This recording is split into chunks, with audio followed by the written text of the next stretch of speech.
All right, we are live. Hello, everyone. Welcome to the channel. I'm Kyle, AA0Z, and this is a contesting live stream. You know, I like to do contesting videos here on my channel, and I have Glenn Johnson, W0GJ. Yep. Thank you, Glenn. I appreciate it. I live in the Midwest. I'm in St. Louis, and Glenn is my contest advisory committee chairperson for the Midwest division. So I asked him to come on the stream tonight and just talk about contesting and the CAC, what it does, how people can participate and give feedback, and some things that they do at the ARRL that people of this channel that subscribe to this channel might have some interest in. So thanks, Glenn. I appreciate you being on the show here. Why don't you tell me a little bit about yourself? I don't. We just met for the first time 10 minutes ago, and why don't you tell me a little bit about yourself? I've read your background. I heard your QSO Today podcast interview that Eric Guth did about. I don't know. I can't remember. Year and a half ago, maybe. Yeah. And you have been around, and why don't you tell us a little bit about yourself and things that you've done and some of the contests you like, maybe? Well, let's see. I became a ham in 1966 when I was 16, so that gives my age away. I was born in the first half of the last century. Right. That's 1949, and one of the first things I did when I got radio, I heard all this commotion on, and it turned out to be a contest. I think it was actually sweepstakes, and of course, for a new ham, all that information passed along in sweepstakes was beyond me. And then I heard another contest a few weeks later, which I think was worldwide probably or something. Yeah. And I got the bug and got on, and I've been contesting ever since. I guess that would have been 17. And I turned 73 this year, so that's how long I've been contesting. Wow. And my wife was a WB0, and when we moved up to Alaska, when I had a term of service with the Air Force for a college commitment, she at that time, when you changed address, you could accept the call sign, for that new area, the call sign area when you were getting a new address. Right. And so we were up in Alaska, and she changed her address, and she got the call sign KL7YL, which is not a vanity call. Wow. But that's an issued call.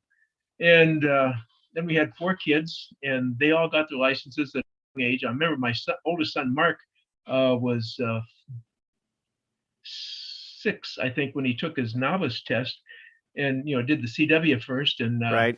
And he passed, the first test, and there were several other people that didn't pass in the code test.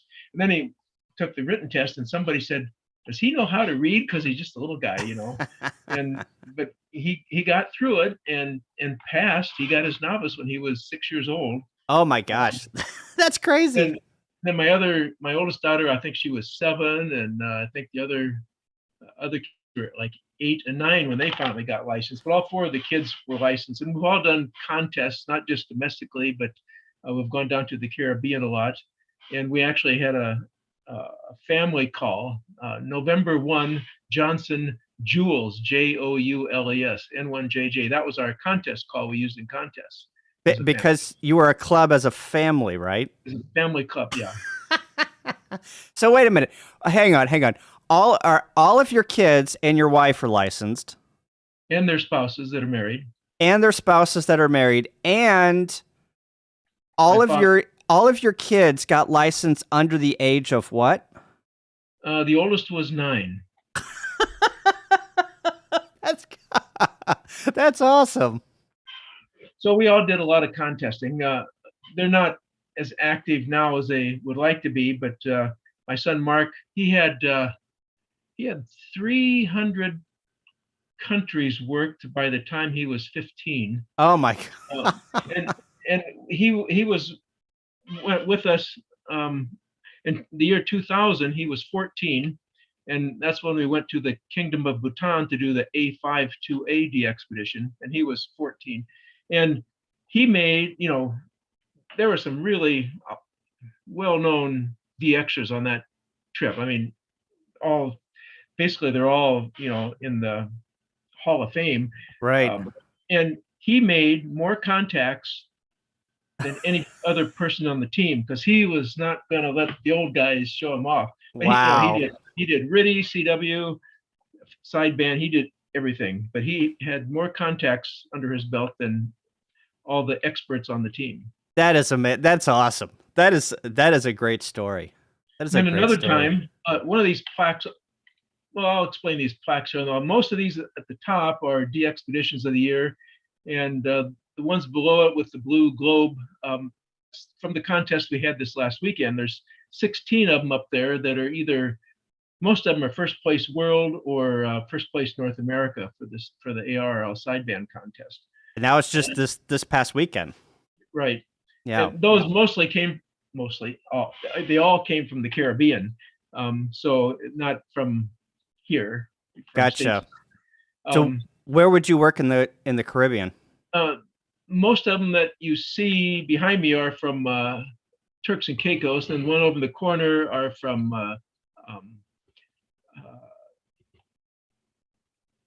ZF, Grand Cayman, and there's one from Puerto Rico. Gotcha. One from C6, Bahamas. So, and then the big ones there that you see in the black frames with the 4 of them there. Right. I'd have more framed, but then they changed the format of the frame, so I don't have those. They made them horizontal instead of vertical. But that's the ARRL 160 contest, and I have 8 and probably 9 first place world scores in the QRP division. Oh wow! Yeah, this weekend, whenever we were contesting, Ward said, "I bet Glenn's going to be on 160. He's got a really good 160 antenna." So Ward analyzed some of my signals once. He sent me a little picture. N0NI down in central Iowa was running 1500 watts, and I was running 5 watts. And so we're 150 miles apart, and the graph showed, about what you'd expect, 25-30 dB difference between the 2 signals. But there were times when the QRP signals were almost equal to the 1500. This is at a receiving site in Ohio, I think. There was very few dB difference at times, but most of the time there was quite a spread. And then you could see at sunrise, my signals went away much earlier than N0NI signal did. Right. But anyway, that's here in the Midwest. That's one. If you want to win a contest, you got to pick where you can win. And here in the Midwest with QRP on the low band, we could work the East Coast, we can work the West Coast, but the West Coast can't work the East Coast and vice versa. So we could work them both.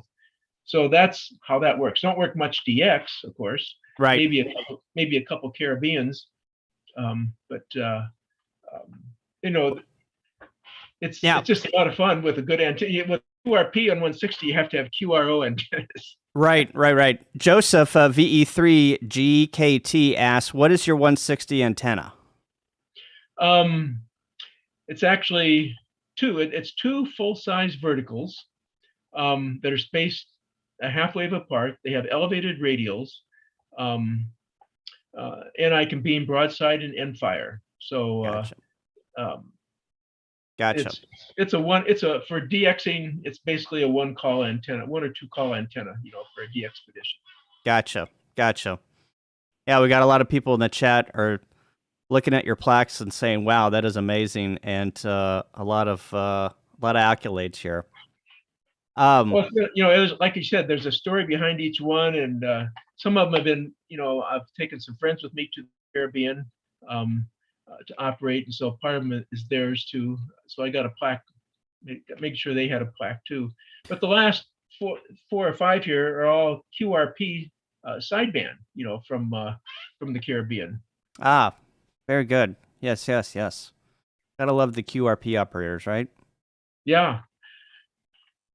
So You set, so again, I'm in the Midwest here. You're in the Midwest. You are my CAC committee chair. Is it a chairperson? Is it a board member? Is it representative? Each representative? division has a contest advisory committee representative, and we're appointed by the director. And he also appoints the DX advisory committee person and we report to, we have a chairman, we elect a chairman amongst ourselves, and last year and this year it's Craig K9CT and the Great Lakes Division. And we have meetings. It depends on what our assignments are. And to make a long story short, we have no power. We're just a representative, which is what you said. And sometimes an issue will come up. One of us will bring it up, or like you might bring an issue to me and say, would you mind looking into this? Right. I'll say, sure, let's do that. And so we'll start a discussion. And if there's, I'll say, consensus that this might be something of interest, we'll discuss it further and maybe make a recommendation to the PSC, that's the Program and Services Committee. And but most of the time we get an assignment or get assignments from the Program and Services Committee to investigate, or would you evaluate this or look at this, that, and then we make a recommendation. So we have meetings based on, our workload and what the topic is. We had a very active VHF subcommittee group this past year that revised and went over a lot of rules and changes to the VHF contest. And I don't know if you saw it, but there was a survey passed out by ARRL. It went out to everybody who had entered a VHF contest in the last so many years. And then you could also fill it out if you hadn't. But anyway, we reviewed it and see lots of graphs. We sent out this questionnaire, and to make a long story short, after FT8 came out in 2017, the game has changed. Right. And there's a lot more participation in VHF contests, particularly 6 meters and 2 meters, because of the FT8 mode. And as a consequence, perhaps some of the sideband and CW modes during those contests have died off a little bit. And so there's been some discussion about, should we make those modes worth more points or whatever? I don't think there's been a consensus reached on that, but that's one of the things. And like this would be like a spreadsheet that the VHF committee worked on, with certain topics and recommendations and right. what the problems were and stuff. So we do a lot of stuff like that. So the CAC is, there's a representative in each division, and then you guys have a chairperson, which is Craig, K9CT, and he reports back up through, you used an acronym up there that some people might not be familiar with. Is that the committee at the ARRL that does contesting? Yes, they're in charge of the Program and Services Committee. Okay. Like this is like the report that we turn in every, before each board meeting. Okay. So, and this has our recommendations for assignments. Like we'll say this one we're not complete. This assignment topic we're not completed on. This one we've made a decision. This one we've made no decision. Right. Because there's no consensus, or there has been an overwhelming consensus to do this or that. You talked about earlier about the digital contest. We started working on that probably 3 or 4 years ago. And finally... So you're talking about the new digital contest that's going to happen in June or July? The first weekend in June. The first weekend in June, okay. June 4th and 5th this year. It's all digital except RTTY, because, and I think it's been announced now. Yes, it has. It hasn't. Yes. But the RTTY roundup is going to go back to only RTTY. Right. And one of the reasons was, a lot of people entered it as unassisted, but because they did FT8, because you can see other signals and things and pick who to choose, to work, that puts you in an assisted category. So there was some confusion about that. So if you want to do RTTY unassisted, but then if you did FT8, you were an assisted, which Right. was the default. So I think just to avoid a lot of confusion and also to create interest, because a lot of the younger and newer hams are interested in more of the digital modes. And so in June, the first week in June, the ARRL broke apart this RTTY roundup and pulled out. They pulled out. Glenn, keep me honest here. FT8, PSK 31, and was there something else that they pulled out? I think the only thing pulled out was RTTY. So it's okay. all digital modes except TTY. Okay, so you can do any digital mode during that contest except for RTTY. Correct, and it's 160 through 6 meters. Gotcha. Which is, so it kind of goes up to the VHF band some. Right. And so that's good. That will be good for the technician class licenses. The other thing is, early on, we had somewhat proposed, in the middle of March, between the ARRL sideband contest we had last weekend and the WX sideband contest at the end of this month, mid-March, doing this digital contest. But to include 6 meters, I think it was wise to put it in June when we're in the E season, so 6 meters will be open. Right. So that will stimulate a lot of activity on 6 meters too, I think. Yeah, that'll be good. So how long have you been on the CAC, and how many times do you guys meet a year? We try and meet at least twice a year formally on a Zoom meeting, but sometimes we meet monthly or even every couple of weeks, for some hot topics or something trying to finalize. And that is usually on the subcommittee level. But at least we have one big long meeting once a year, and oftentimes at Dayton we'll have an in-person meeting to talk about some topics, even though everybody's not there. And we have so many people, it's hard to get everybody 100% attendance anyway.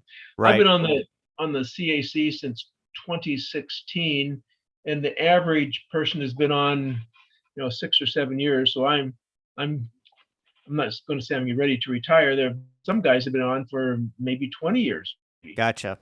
And there's some guys that come on for a year or two and then move on. Gotcha. It just depends on personal preferences and things. Right. And are these, just for the new people out there, are the contests that you guys have, I'm going to say authority for a loose word, but advise the ARRL on, is it just the ARRL contest, or is it all U.S. contests, or what is the bubble that you guys play under? It is just the ARRL sponsored contest. So, gotcha. So we make recommendations based on a topic that we might select or generate amongst ourselves, but most of our recommendations are assignments that we mull over. Like 2 or 3 years ago was going through all of the regulations of all the contest rules just to make sure they were up to date. Gotcha. And that took probably a year and a half to go through all of those and have committee meetings and things like that. And then we make a recommendation to the Program and Services Committee. Yep. And they then make a recommendation to the Board of Directors and the Director of Operations, who is now Bob, W5OV. Okay. Bart Jonke, N9JJ, retired, and Bob took his place. So between the Board of Directors and the Director of Operations, they make the final decision and implement things, and then publish the rules or changes or whatever. So we might say, the power limit is 200 watts. And they say no, and they'll say no, it's 100 watts, or vice versa. We might say we want 100 watts, for the low power limit, and they'll say no, it's going to be 200. It's not like that. Right. But they don't always follow our recommendations, but usually they do. And one thing is, in the last half year, was the low power, because some contests had low power limit of 100 watts, some were 150 watts. So basically, we went through all the contests and recommended that because of all the new transceivers that basically have 100 watts, that the low power limit be 100 watts now instead of Gotcha. 150. Even though some of the old rigs could run 150 watts and or maybe even 200, but the limit for low power is now 100 watts. Gotcha. I got a question here in the chat. Sterling N0SSC says, due to the market capitalization of FT8 on Digimodes, is there a thought that this is just going to be a big old FT8 contest? And I think he's talking about the June contest. And is there any incentive for extra points for non-FT8 modes? That's a good question. It is. I don't think there's any extra points for any other mode. I guess, some of it is speed, how fast you can make contacts, and there might be other digital modes where you can make a faster contact, and obviously like meteor scatter and EME is going to be slow and not as productive as maybe FT4. Right. And then there's also, some discussion there's it's called MSHV, I think is what it is, which is it's a sub-program of WSJT where you can work up to 5. If you're on FT8 frequency calling CQ and let's say 5 people answer you, you can go back to all 5 at once. So hang on. Let me bring this up. Let me bring up a web page here. Now you've got me intrigued here. LZ2HV. Yes. Something. But so it's MSHV, Mike Sugar Hotel Victor Amateur Radio Software. And so give me the rundown on this. What you said, you could answer 5 people at once? It will do like it's sort of like the Fox and Hound mode, but it's all in one little window. It's different, so you don't have to put your transmit in in the, I'll say the shift mode or something like that when you're working, but you can go back to several people at once. And is this legal? I mean, there's some discussion now. Is it one sig? I mean, what is the definition of is? What the definition of is. One signal. I mean, it's one transmission, but it's responding to, let's say, 5 people at once. Is that legal? Right. I don't know if it is or not. Some people, I mean, this is going to stimulate a lot of discussion, but this has just come up here recently. I mean, there's always going to be innovations, and if and we'll talk probably about streaming here in just a minute, but there's always going to be innovations. And if you say, okay, you can stream, but we can't know your frequency, we can't see your radio, we can't see this, that, there's going to be sometime maybe in streaming that you'll get a glimpse of something, and if you've broken that one rule, then you're disqualified. Right. So we want to make it easy. So what we did was in the unlimited category. Streaming is okay, and there's no restrictions or for anything, but you just have to be in the unlimited category, compete with everybody else in that category. Right. Because you can't set the rules, because as soon as you do, there's going to be some new innovation or some new technology where, like this MSHV, the rules say, I had it out here a little bit ago, but it was like you can have one signal in the band. So it's going back to 5 people at once. Is that one signal, or is that 5 signals? 5 signals? Right. But it's one transmission. Your transmitter is transmitting. I mean, how do you know if it's? Oh man, that's a tough one. It is, and if we say, well, you can only go back to 2 or only 1, well, what about the next generation or iteration of this software? I mean, where does it stop? So we have to maybe put that in, like we did the streaming, an unlimited category or something like that. Right. That would probably be the easiest way to get over that. If you use MSHV, you might be in a different category. Right. You know, I don't know. Scout 75 says full automatic FT8 already banned in California. Yeah. It's so true. Wow. Yeah. Well, now you gave me some reading material for this. I'm at a big FT8. I mean, I've done FT8, not a lot. I probably have, you could probably count the amount of contacts I have on FT8 on my toes and my fingers, to tell you the truth. But I'm going to have to read up on this because it's like Fox and Hound, but it sounds like it is something a little bit different. But yeah, this is going to, Now you've gotten me intrigued. I have worked some DX stations who have used that, and they come back to 3 or 4 people at a time. You know, I don't know who they come back to are selected. I don't know if it's automatic or if they have to click on each one, like in Fox and Hound mode. I don't know. Right. You know, being on several DXpeditions where we've used a lot of FT8, if you're the Fox, it's so different than being on the Hound end, because you can click. You click on calls that you see, and it puts them in a queue, and it just works them, and you choose whether you come back to 1, 2, 5 different stations at once, depending on the band conditions. Right. Because your power, if you have 100 watts, let's say, your power, if you go back to 3 stations, it's not 33 watts each station. It turns out to be like about 20 watts for each station by the time you compute things, whatever. Yeah. But, so depending on band conditions, you have to limit how many people you can go back to. Or if it's wide open, you can go back to 5 at once. On 160, we usually use just 1 at a time, just because of the power. Right. Gotcha. Okay. Wow. Well, my mind has been blown already, and it's only 27 minutes in. I'll have to read up on it. Yet now you introduced me into something I had no idea it existed. So, thank you.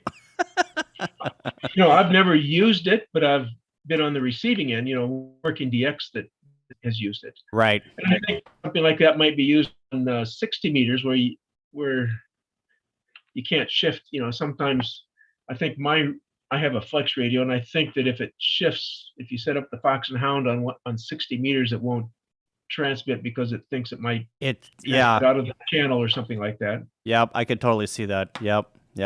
I have a flex radio too, and I can totally see that happening. Okay. Wow. Any other big contest updates? So we talked about the CAC, what it does.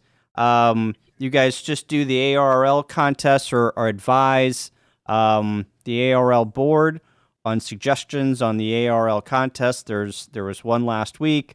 So let me bring up just the website here, the ARRL website. Let me bring it up in the background so I don't. So those that are playing along at home, if you haven't been over to the ARRL website, they've got a contesting. It's arrl.org/contests. And if you didn't know, the ARRL puts out the National Contesting Journal. It's every 2-month journal. Is it every 2 month or every 3 month? It's bi-monthly, and then there's also you can sign up for, if you're an ARRL member, you can sign up for the contest newsletter, which comes out, I think it's bi-weekly. Yeah. That's a very good resource for contesting and some of the new things. One thing we're looking at that some of us are really interested in is real-time contest scoreboards, like we were talking about before we started, because we were kind of competing against each other and watching our scores, and we were.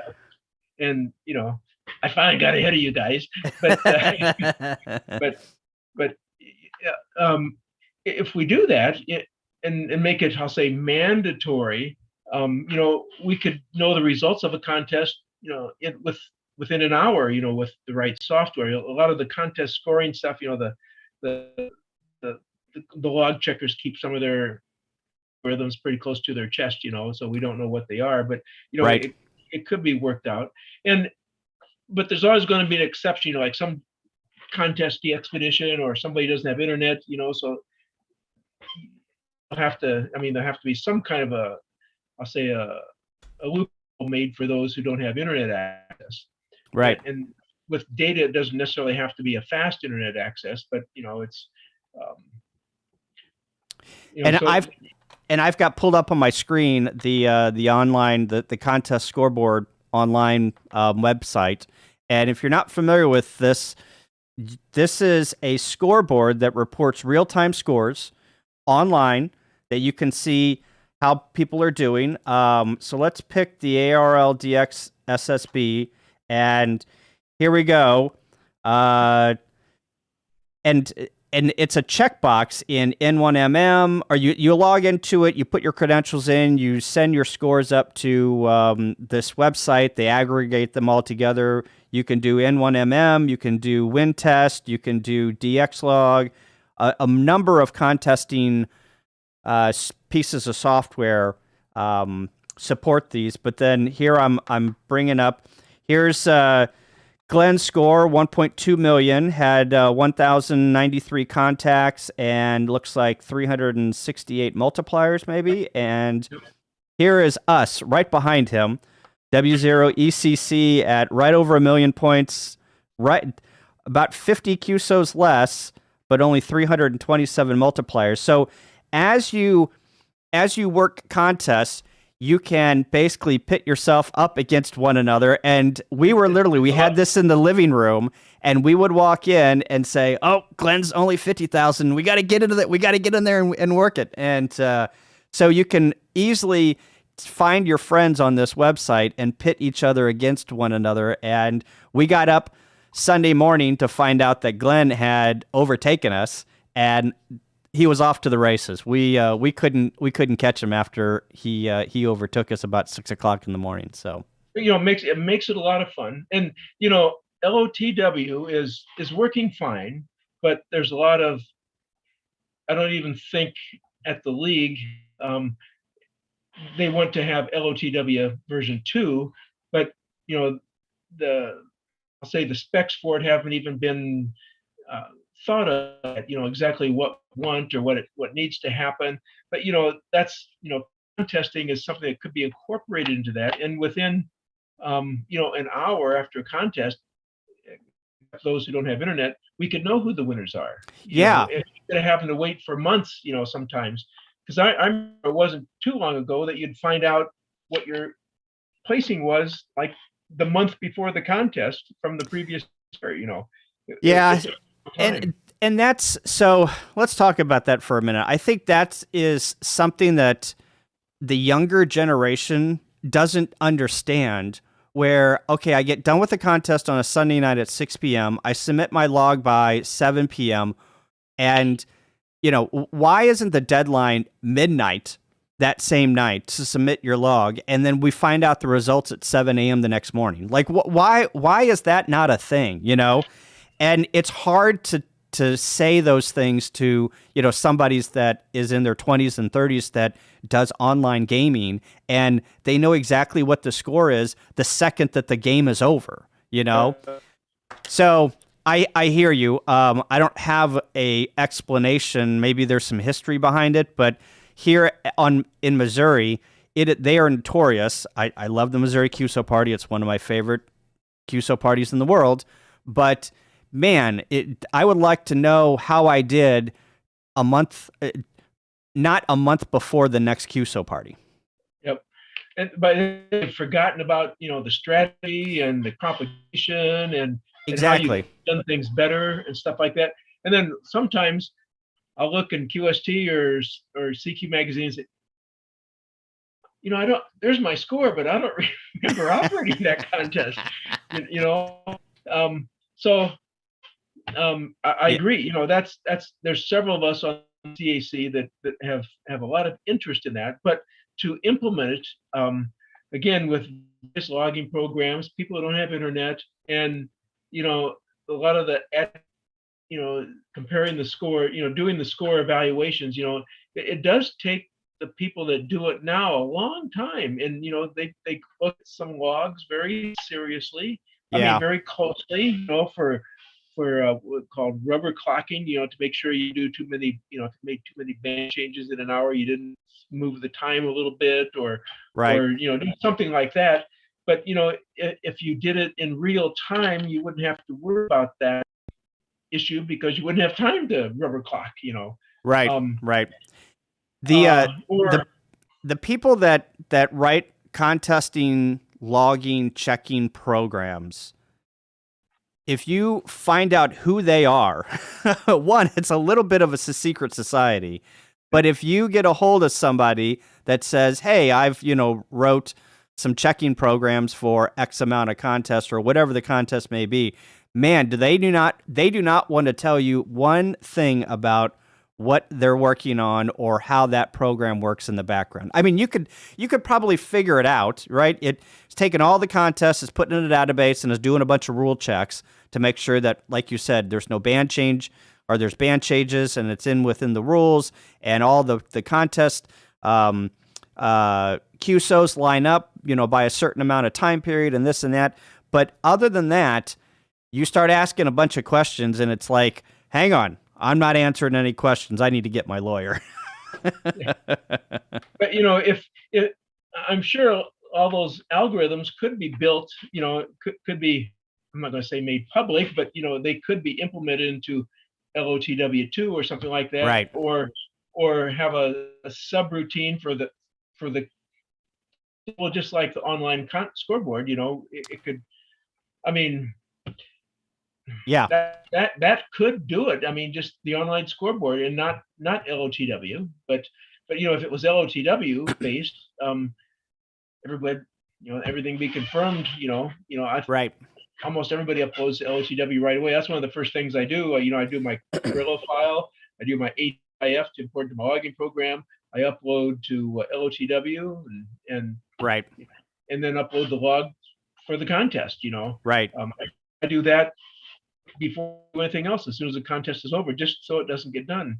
Right. Many years ago, there was a contest. I really did well. In fact, I might have had a record score for W0 or something. I can't remember what contest it was, but that's when the log deadline was like 30 days away, and I actually forgot about it, Oh, wow. So, so I think having the 1 week or within the 5-day, whatever it is now, where the logs are due, I think that's a good thing because it gives you the incentive to get it in on time. Right. But if it was, within the hour, after the contest, with the exception of being able to add in non-internet logs within the week, I think everybody that's you could, if you don't have internet where you're operating, you could go to the internet cafe and upload them, after the contest or something, whatever. Yeah. You could be on. Right. Yeah, I think 24 to 48 hours. I think if you've got, you make a good point. You're out in the middle of nowhere. You're out in the middle of what's the desert in Africa? I can't remember. But anyway, and you don't have internet, and you got to get to a place where there's internet to upload you need some time. And I agree. But, I think if we are going to get more young people involved, we need to have some more instant gratification on how I did and some accolades that go along with it, other than having like 6 months go by. In my personal opinion, this is not the CAC, but my personal opinion, it adds more credibility, if it's more real time. Yeah. And, with some real time log checking or, education or something like that, for the logs right away. It can be done. It's just a matter of the resources. Right. Money and time will solve any problem. Right. Or, like, you hit on it a little bit too about, if I'm connected to the internet, why can't I send my log directly up to the internet and get instant gratification if that QSO was valid, right? And if everyone is uploading to the same database, an online scoreboard, an online database, and then you are getting real-time verification on what your score is, just like a game, right? I mean, they've done this in the gaming world. And yeah, I hear you. I don't know why somebody needs to write that software, right? Yeah, And I think the software's already been written. It's just a matter yeah, of changing a little bit to to make it compatible with yeah, some more real time. yeah. And then And, there's no log uploading. Once your contest is done, you've already uploaded your log, right? but I honestly don't know. In their defense, I don't know how many bad. I don't know what the problems are, and there might be legion. They might be legion. What Yeah, how well this guy. Maybe he wasn't in this category, or maybe this or that. And on their defense, there might be a lot of reasons why it takes a while, and yeah. and I just I honestly don't know the answer to Right, that. right. So let's talk about a little. We got about 20 minutes left, and we'll keep this to an hour. So there was So I'm part of SMC. That's Society of Midwest Contesters, and I am a member and subscribe to their newsletter. And that is the same area that Craig K9CT is in, and he had indicated on a email thread about a month ago, maybe a month and a half ago, about some new, you guys talked about, I don't know what came out of it, or, obviously it's all changing. What is going on today is not what's going on tomorrow. So it's a moving target. The idea of, we're streaming on the internet right now, and we've got, so many viewers, and I like to contest and stream my contest, but we've got that darn rule of self-spotting and is streaming and using social media, self-spotting.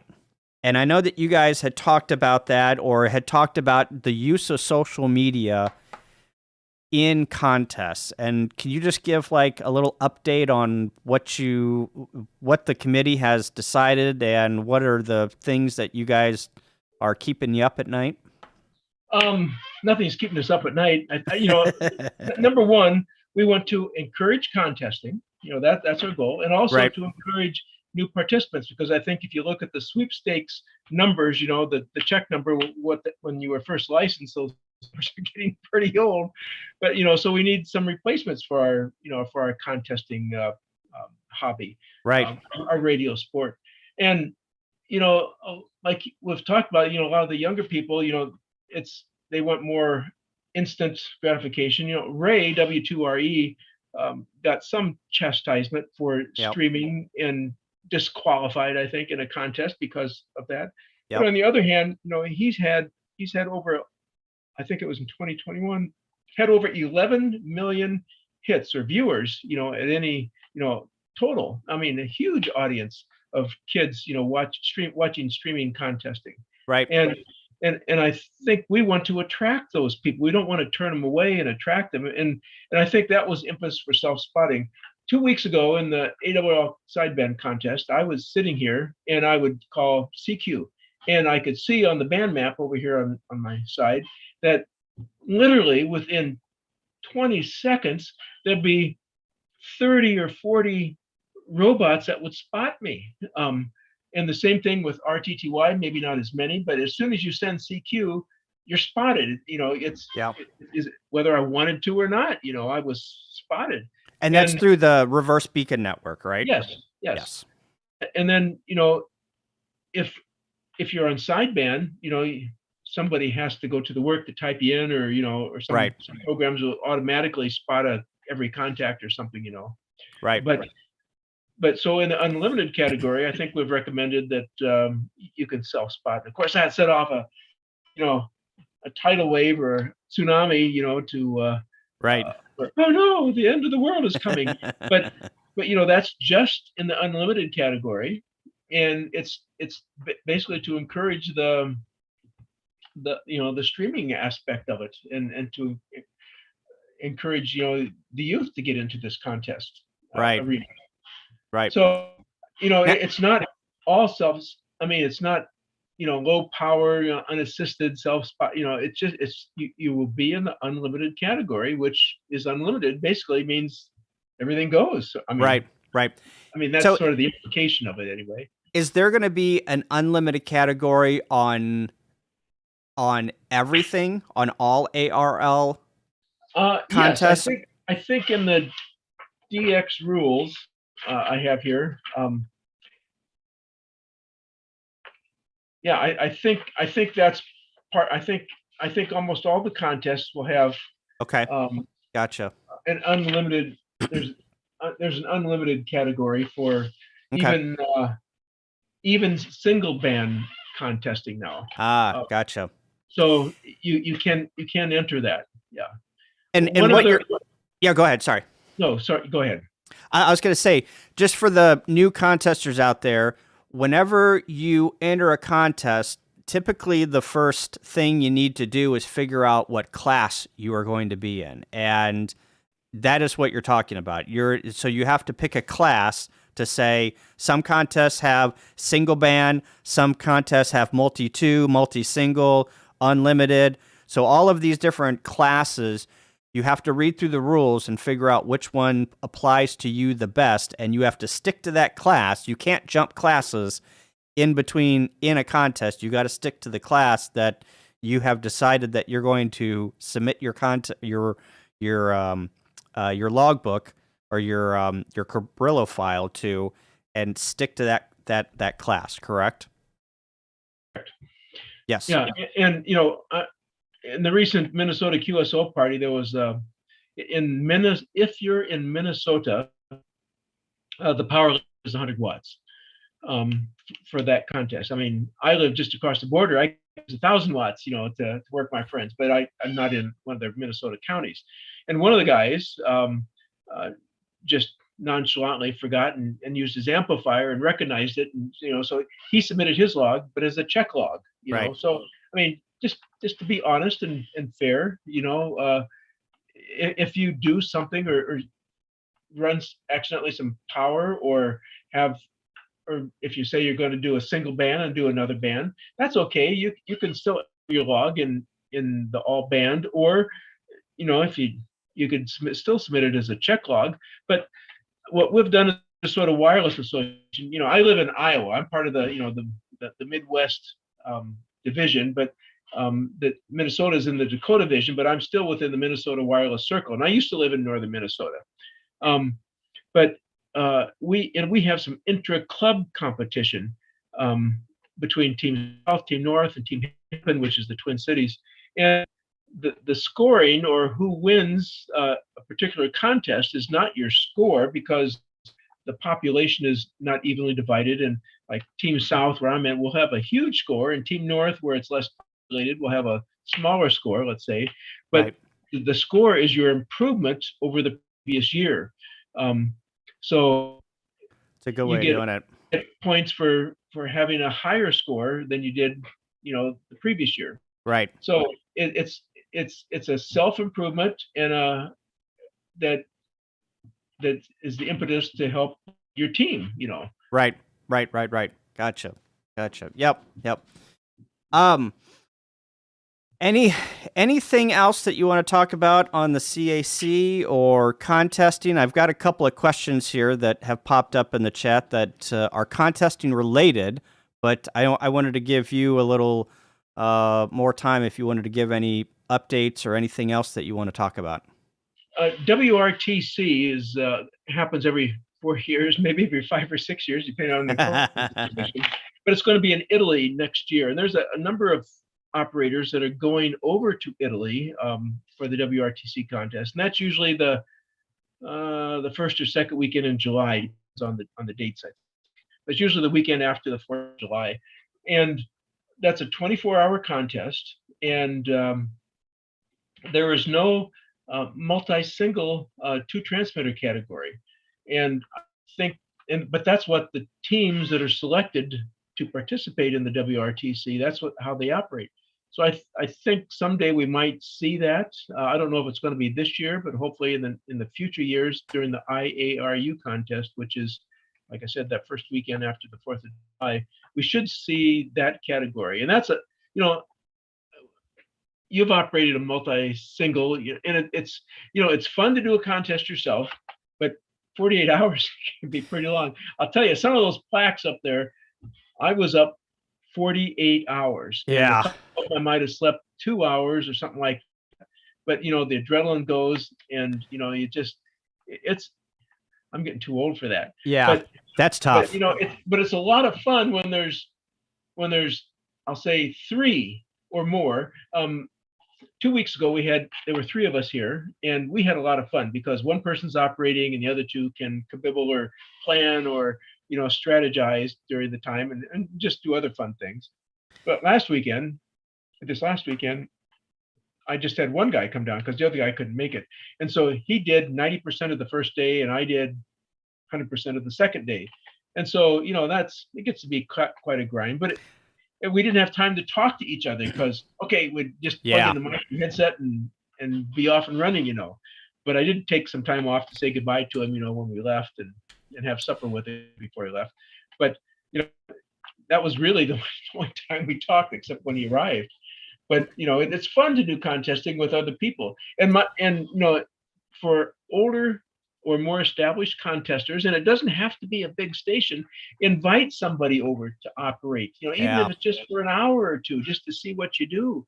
And let them operate, you know, and get their feet wet. And, you know, some of us operators can be pretty aggressive in a pileup, and people are kind of mic shy and don't want to, you know, well, you can call it. I don't want to step on the pedal to talk, you know, but, you know, the more you can get involved and open your doors to, you know, to new contesters, just to experience the fun that we have, you know, would be worth it, you know. So you got to think of who's going to replace you someday when you go. Pilot key, you know. Multi is my favorite. I love whenever there's 5 or 6, 7 people and we're all clamoring to get on the air and beat each other's score and whatnot. If you had to pick a couple of contests for new contesters to start out in, what would you recommend? I think just about any sweepstakes. People in the Minnesota Wireless, sweepstakes is their contest. That is my contest, you know, they say, for the year. And, you know, my contest has been the ARRL contest, you know, both CW and sideband. I really like those. CQ Worldwide is because you work everybody. You don't work all the stateside, but you need to work some stateside and for zone multipliers, but you can work all the Canadians and everybody in the Caribbean. Whereas in this contest this last week, the ARRL DX contest, US and Canada cannot work each other, which, you know, it forces you to work DX. But, you know, but every contest is different. My absolute favorite contest is the ARRL 160 contest, where I do QRP simply on 160. Nobody else does it. So that is a good. All right. So one of the things that you might want to do as a new contester, a newer contester, is after you've gotten your feet wet in, like, you know, maybe your state QSO party and maybe NAQP and some of these other contests, is there are categories in some of these contests that are worldwide, but only a few people enter because they always gravitate towards the bigger classes. So one of the things, you bring up a good point, is take a look at who and the number of the amount of people that entered in those certain categories for the previous years, and see if you could, you know, enter in that category and take a look at the scores and say, all right, you know, the QRP at 160 was, you know, 180,000 points. Well, if I get, you know, close to that, I might be in the running for first place, right? Yep. And, you know, it's just fun to, you know, to work. And I have a talk I've given several places called the title is 3 dB worth of divorce. In other words, you know, for every 3 dB, your signals, your power is doubled. Right. And, you know, what is effective? You know, how far can you go? I mean, if you spend all your money, you're going to end up in a divorce, you know, and end up costing you more than the contest. Right. But, you know, by doing some relatively simple things, you can increase your enjoyment and capabilities like you wouldn't believe Right. by just doing some relatively simple things. And that's, that's part of the talk is, what works and what doesn't. And, if you have this, with just doing a little bit more, you can become so much more effective. Yeah. Yep. Two questions that I've got for you. One comes from the chat, and the other one comes from me. As we close this out, Don says, "What is?" And this is a great question, and I do have an answer for this, but I want Glenn to answer this. What is the use in having a signal report as part of the exchange when everyone is 5'9"? That's my question too. I mean, I have an answer, but Glenn, I want you to answer, and I'll see if your answer is the same as mine. Habit. I mean, that's the only reason I can think of. I mean, I did what 1,100 contacts this weekend, and I never got a signal report that was not 5 and 9, even though I had to have repeat, and Right. vice versa. The only thing that I can think. Yeah, go ahead. If I was writing the rules, you just transmit the data that you need. Yeah. My opinion is not the opinion of the CAC or ARRL, but that's I agree with Don's question. That's a very good question, and it would things would go faster. Yeah. The only thing that I can, whenever someone asks me that, the only reasonable answer that I can give them is, whenever you're contesting, you get into a cadence, and whenever you hear 5'9", you know the next thing that person is going to send is the exchange that you need to copy, right? Yep. And that's the only reason why I can substantiate a 5'9", because if I hear anything other than a 5'9", I don't know about you, Glenn, but it throws me off. Yep. I did have one station come back with just their power this last weekend, and it's like, yeah. Whoa. Right. So, and then the last question I have is, I make a big deal on my channel, and I've thrown this out there a couple times whenever I've done streaming, is the whole please copy. And that is the crux of my contesting world. Is I will get QSL cards that say please copy on, because I've made such a big deal out of please copy. And actually, I was down at Huntsville, and somebody came up to me and said, "Hey, can you please copy?" And he knew that he was razzing me. But obviously, please copy is a no-no, because you want to only exchange the information that you need to exchange in a contest. But this weekend, Glenn, how many please copies did you get? Do you remember? Not very. I got some, but not very many. And you see these plaques up here. One of these plaques, I think it's one that's way over at the very end.